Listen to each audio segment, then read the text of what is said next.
Hello everyone, আপনাদের welcome জানাই আমার আরও একটা নতুন ব্লগে। আশা করছি সবাই ভালো আছেন, আমিও বেশ ভালোই আছি। সকাল সকাল ক্লাসে চলে আসি, কারণ আগামীকাল আমাদের ব্যাচ থেকে একটা ড্রামার আয়োজন করা হয়। তো এই জন্য সবার প্রস্তুতি বেশ ভালোই চলছে দেখলাম। আগামীকালকের এই ড্রামাতে কিন্তু আমাদের ক্লাসের A to Z প্রত্যেকটা স্টুডেন্টই কিন্তু পার্টিসিপেট করবে। আমরা কিন্তু এর আগেও আমাদের ব্যাচ থেকে আরও একটা ড্রামার আয়োজন করেছিলাম। ড্রামা ঠিক আগ মুহূর্তে সবার মনে একটা দুশ্চিন্তা কাজ করছিল, কালকে যে কোনোভাবেই আমাদের এই ড্রামাটা সবার কাছে সুন্দর মতো উপস্থাপন করতে পারলে বাঁচি। বলতে না বলতে ড্রামার দিনটা কিন্তু চলে এলো। আজকে আসল কথাটাই তো বলতে ভুলে গিয়েছি আপনাদের। আজকে আমরা যে ড্রামাটা করতে যাচ্ছি সেটা হচ্ছে হ্যামলেট।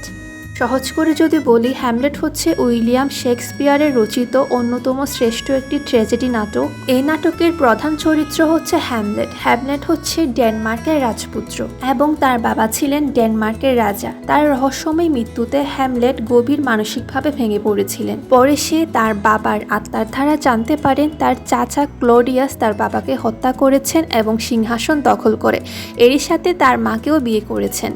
এই সত্যটা জানার পর হ্যামলেট প্রতিশোধ নেওয়ার সিদ্ধান্ত নেন। হ্যামলেট শুধু একটি প্রতিশোধের গল্প নয়, বরং মানুষের মন ও জীবনের জটিল বাস্তবতার এক উদাহরণ। চলুন আমরা এই গল্পের কিছু কিছু অংশ একসাথে এনজয় করি।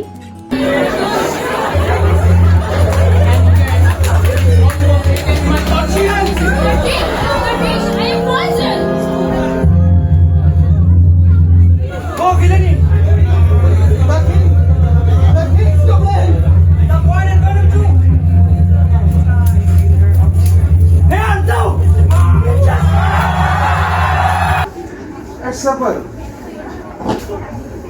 Not here, not here. Christian barrier that beautiful as her own scholarship. But long it could not be.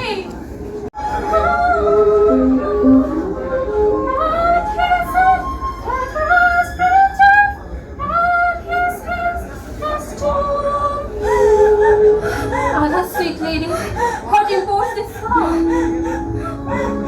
Here's Rosemary. That's for remembrance. I hope you remember. Here's Francis. That's for thoughts. Here's Rue.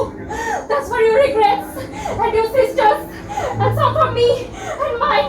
Bodies, go with the soldier shoot.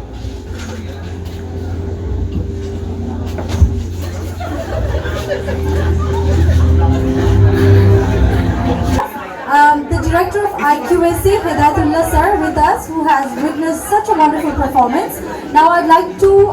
So it was quite amazing performance, and it was so realistic in its presentation that we all were carried away, and it was also done in a very synthetic form. Actually, I'm here to express my feelings after watching this performance.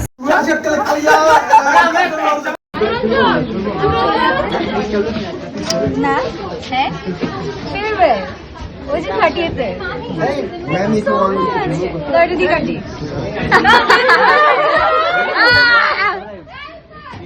ওকে তো আসো তোমরা সবাই এসো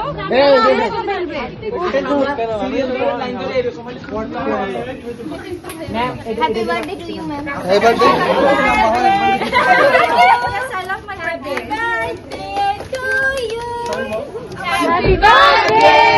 আশা করছি আজকের ব্লগটা আপনাদের কাছে অনেক ভালো লেগেছে।